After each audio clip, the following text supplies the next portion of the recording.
Everyone, welcome to the Dating and Relationships Meetup, also to the Nonpartisan Red Pill Men's Group.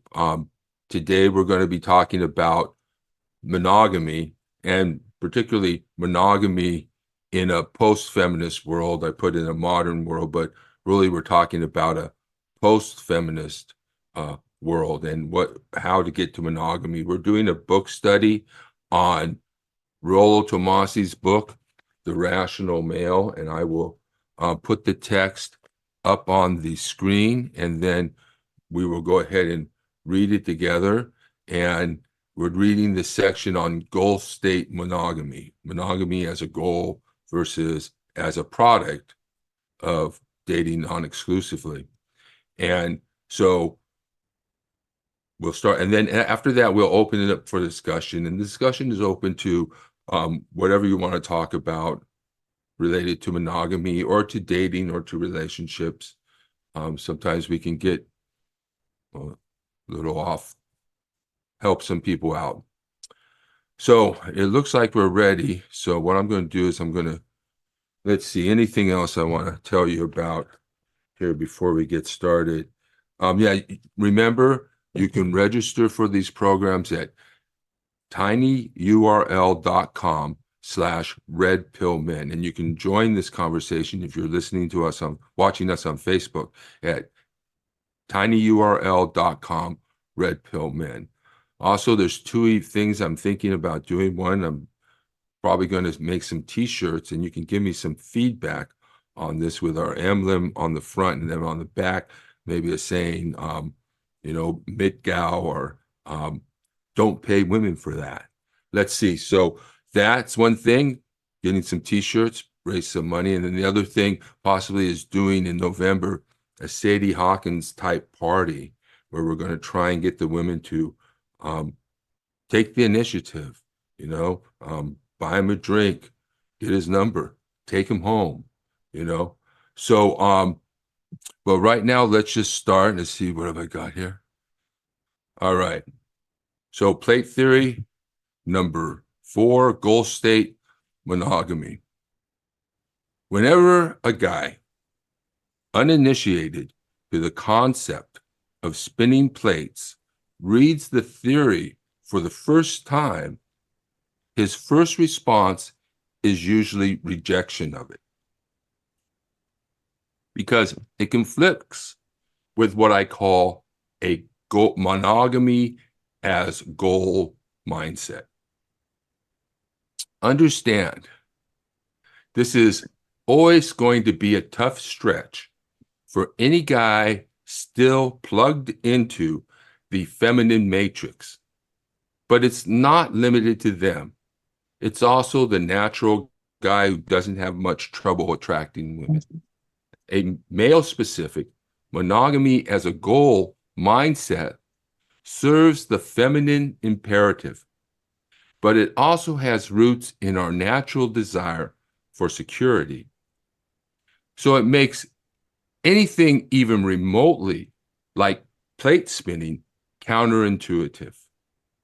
The feminine imperative pounds into men's collective consciousness over the course of a lifetime that monogamy will cure loneliness, make them responsible, provide them with a constant supply of sex, and a host of other things that assures them it's the right thing to do and it's in their own best interest. This then leads the more optionless individuals to develop and practice beta methods and rationales in accordance with what they believe and have been told by women is required of them in order to achieve their monogamous intimacy, i.e., the goal of everything. And by beta, he means there's 2, alpha, beta. Well, there may be other categories, but a beta basically is kind of like a guy who's kind of simpy, believes in Disneyland fairy tales.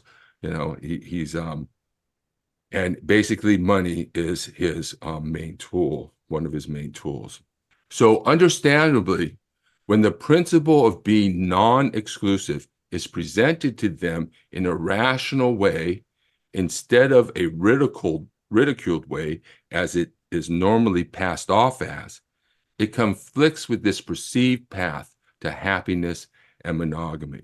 So often we hear people start talking about it's meaningless sex, you're just using women for money, or all you want is sex, or it's I want something real, I want a relationship, I'm not into mindless sex. We hear all this negativity about non-monogamous type of behaviors, and there is some criticism for non-monogamous behavior, sure, but it's so negative. It's like it's not a real relationship. It's just something less than that, but they are real relationships. So understandably, yeah, the very idea that any man would be better off with more options in this area of his life, or could feasibly and logistically pull it off, seems foreign. As a counter to this, he makes up rationales as to why it won't work or won't work for him. Logistics, which he goes over here, he starts to go over some of the rationales average frustrated chumps use. I can't spin plates because I have too little time. I can't manage more than one girl without the other finding out, etc. So if you intend spinning plates, if you are indeed spinning plates in a healthy, upfront, non-exclusive way, this should never be an issue. There are game-aware men with less time than most who manage 4 to 5 different girls in a week without having them consume all their leisure and business time. I want to tell you, it's kind of difficult when you're dealing with 4 women. If you have a big plate of stuff, I mean, just meeting with them and making love to them is going to take you, hours. So let's see. I don't suggest that you go this route per se, because for the better part of pickup artists rely on dishonesty and non-exclusivity. However, the reason they are capable of this is because they've perfected plate spinning effectively enough to have the plates spin themselves. Most uninitiated betas reason that they must, at all costs, apply a constant effort to each and every individual girl they encounter at risk of losing a good one. Besides this being besides this being indicative of soulmate thinking, what they fear is losing a plate because they are unaccustomed to having had the leisure to do so. This is evidence of a scarcity mentality that is a result of their monogamy as a goal preconditioning. Plate theory necessitates an attitude of fearlessness, not carelessness, fearlessness. When we're practicing plate theory, your plate should call you. You are the prize and the prince whose time is valuable and sought after. You should be the object of women's pursuit. That said, you still have to make an effort to see them and keep the attention you do apply to them valuable. But this must be done with the attitude that if one plate falls, you're confident in your other options or ability to generate new options. So once you start spinning plates, once you can have developed something where you can actually start to get dates on a regular and consistent basis, then you have much more confidence and your ability to generate new options, and you won't feel so destitute when the one woman who's paying you attention decides she doesn't like you. Personally, I'm just not that like that. This is a personality type. I don't want to be considered a player. I could never do that to a woman. How can anyone be like that?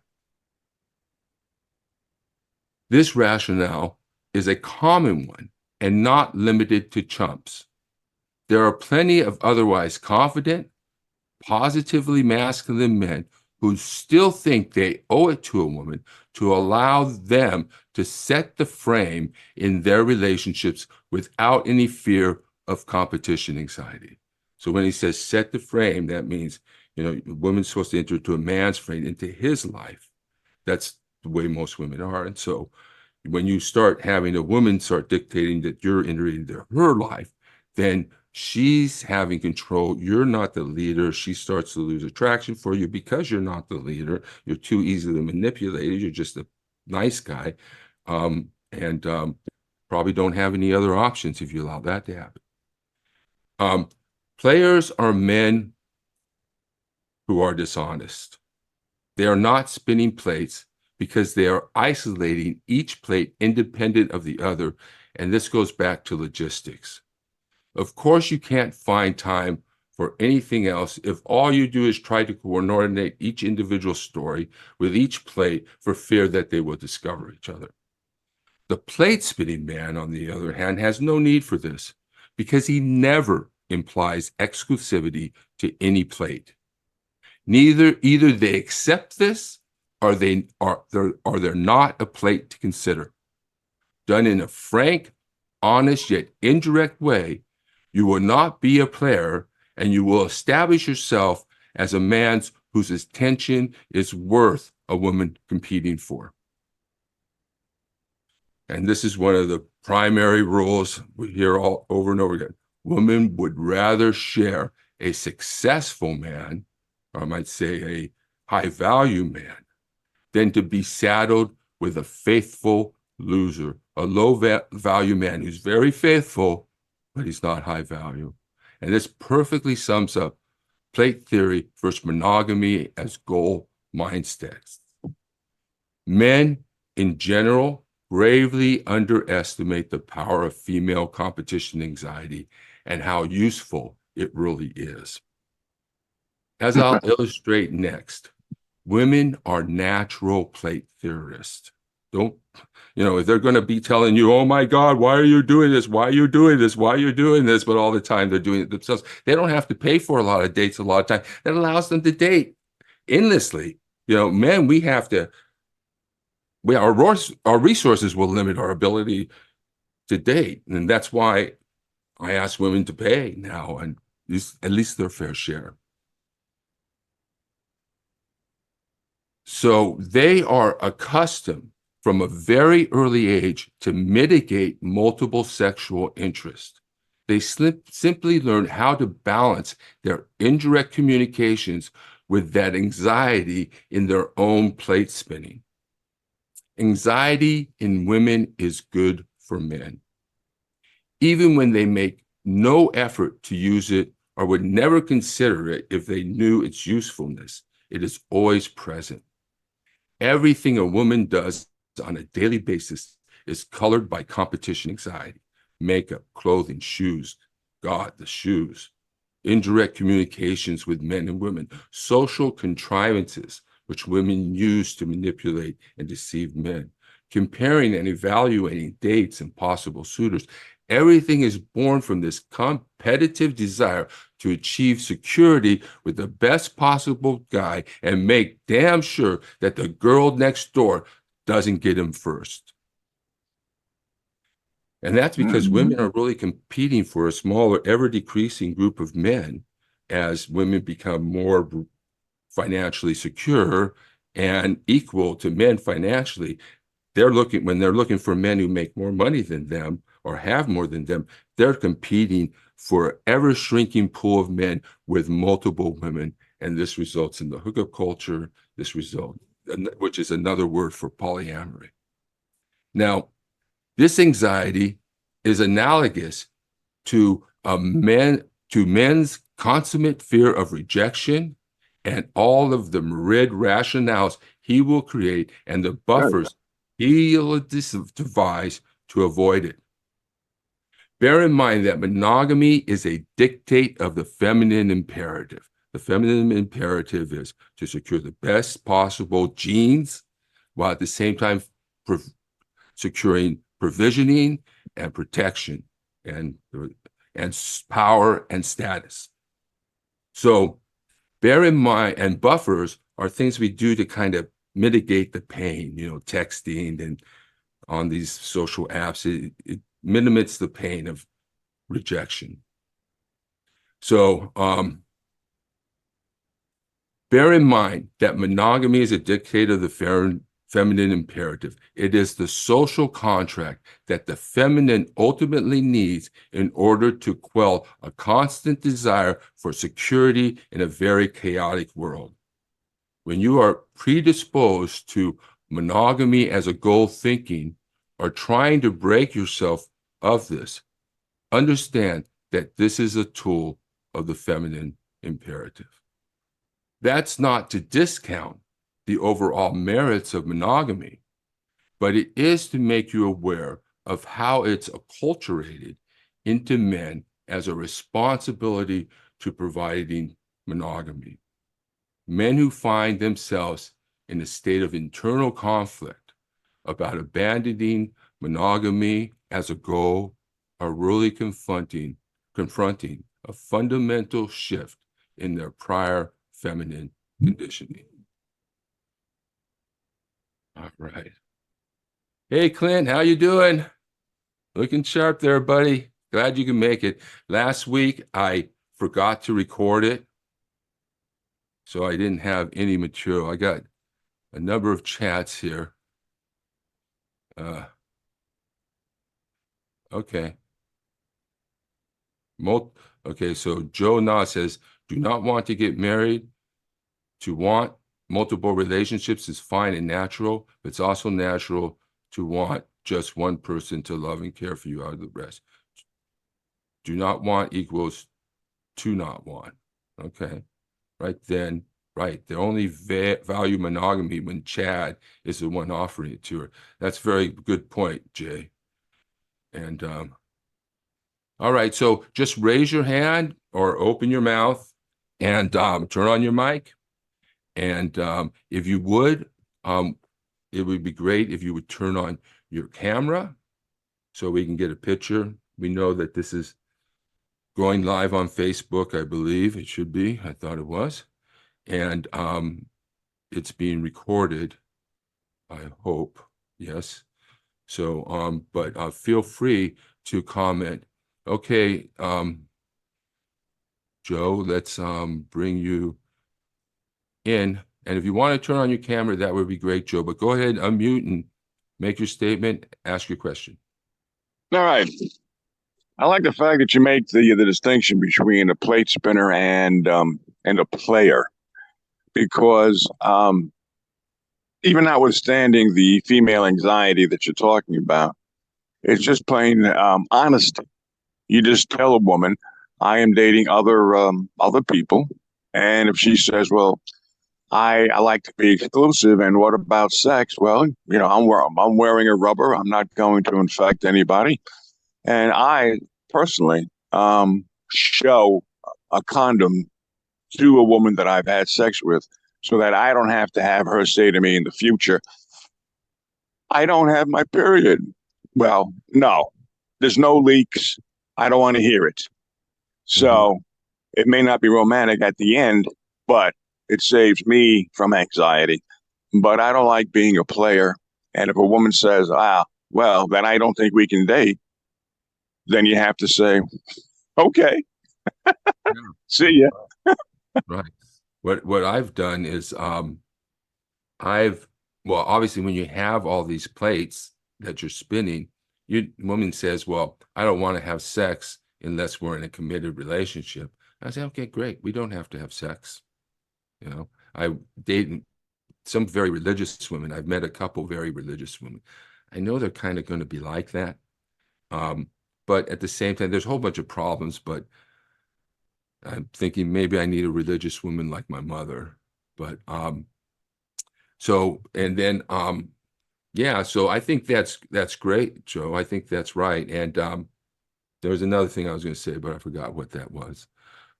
So Something about a religious woman? What's that?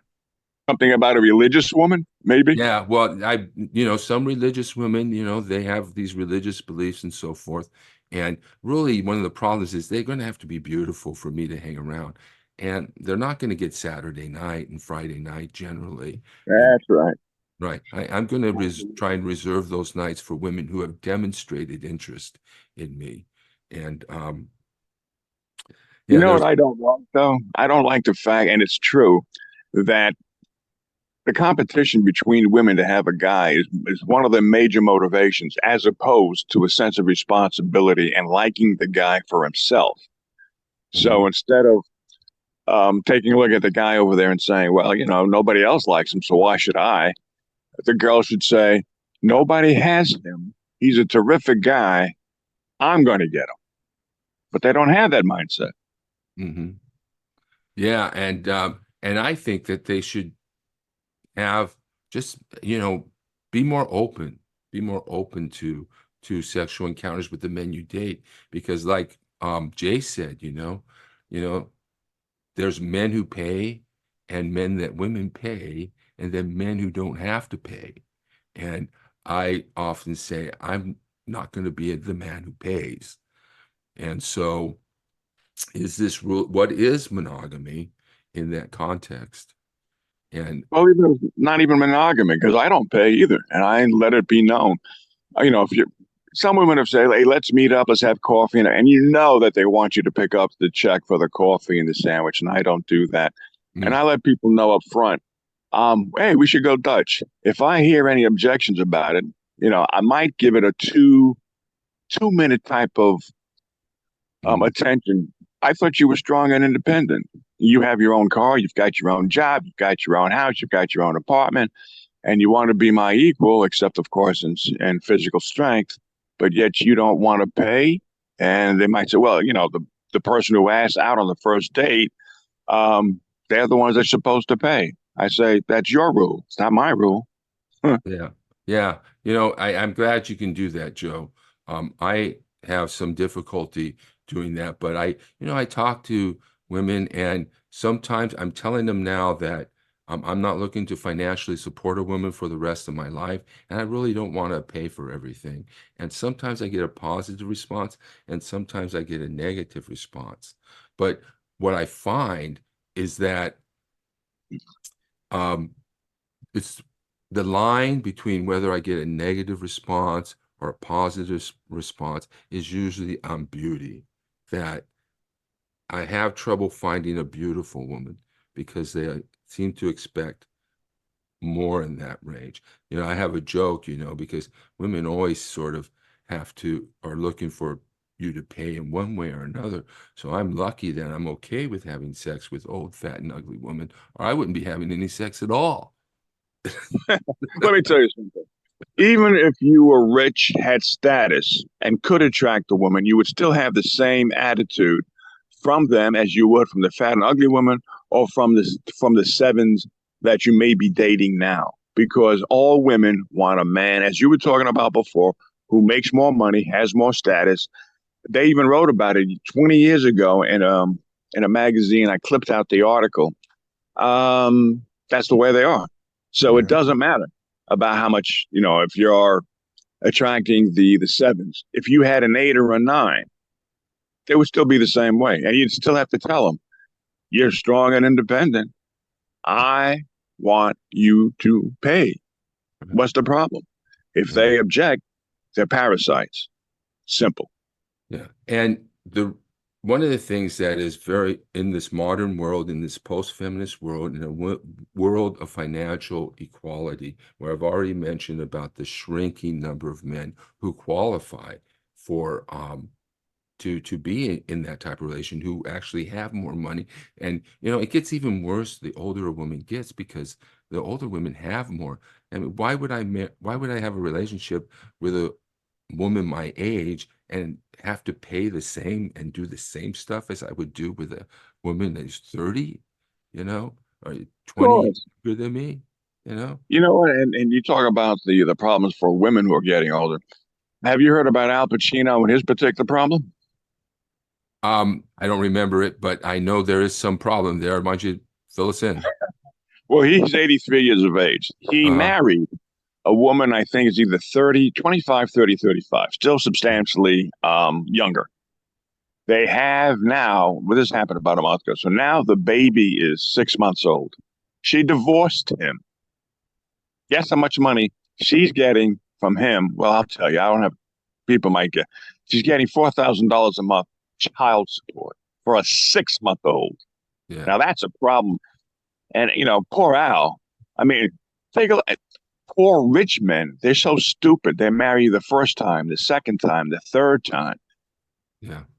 Hey, So guy, Jay, yeah, you yeah. know what I mean? Jay, hop in here. Unmute, hop in. What do Yeah, you got to no, say? that's Joe. That story is absolutely hilarious because you'd think Al Pacino, the tough guy, in real life, away from the movie set, he's Yeah. probably not nearly as tough as he should be when it comes to setting boundaries. So it's funny how the on-screen persona is not quite lining up with the actual human. No, it's funny.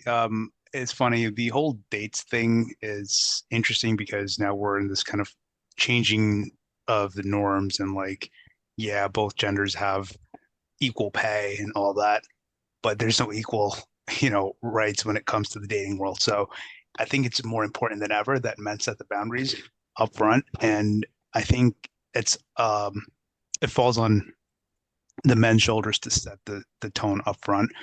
And I know this one guy said like, oh, I've gone on all these first dates with all these women and they don't go to, I'm paying, but I don't see them after I pay for their meal. They never call me back again. And he still does the same thing over and over. And I'm like, you, you realize this is not you're not really getting your monies back, right? He's like, yeah, but what do I do? So I think, and there's so many other guys like him. They're just I don't know if they're being taken advantage of, or it's literally just his, uh, on the date, performance is so bad that the women don't want to see him. Anyway, what I'm saying is 90% of these first dates don't go to the second date anyway. So it doesn't make any sense for you to pay, some big, large, extravagant sum. I think coffee dates should be, all that's necessary because you're just getting to know each other. And I don't think a coffee should be, anything more than like $3 to $4, even at a Starbucks. And also keep in mind, you guys, that when let's say two women, for women that roll that way, when two women want to date and they get to know each other, they always go Dutch. They never have disagreements about who's paying because they view themselves in that relationship as equal. But when it's a man, they're like, oh, the man has to pay because of gender norms, that are 70 years old. So I think again, like I said, it goes back to men to set the boundaries up front that, hey, we're going out, but we're going Dutch. If not, it's best that we don't waste each other's time. And I think if more men did that, these discussions would die down. So my 2 cents. Yeah, I think you're right. You're right, Jay. And setting the frame, we're setting the frame in the relationship. So that's part of the frame. In other words, you're letting the woman set the frame. If you allow her to take advantage of you, and these women will try and do that, they will. I went on a date yesterday and I found that this woman, I mean, and it wasn't a bad thing, but they start to tell you, do this, do that, no, put that there, here's a napkin, go to the restroom, you better go, you better do this, and they start to tell you what to do. And immediately you're in a struggle to set the frame in that relationship. And you don't want to get into an argument with the woman. You don't want to, maybe it's making her more comfortable. So you got to distinguish. But Richard Cooper calls it betatization by 100, I forget, 100, I don't know, questions. But they little by little they control you. And then, of course, you got to look out for narcissistic women who are very, very controlling as well. And so many arrogance, women, they can do anything when it comes to sex with men. Really, they don't want to do anything, but they can, and many do.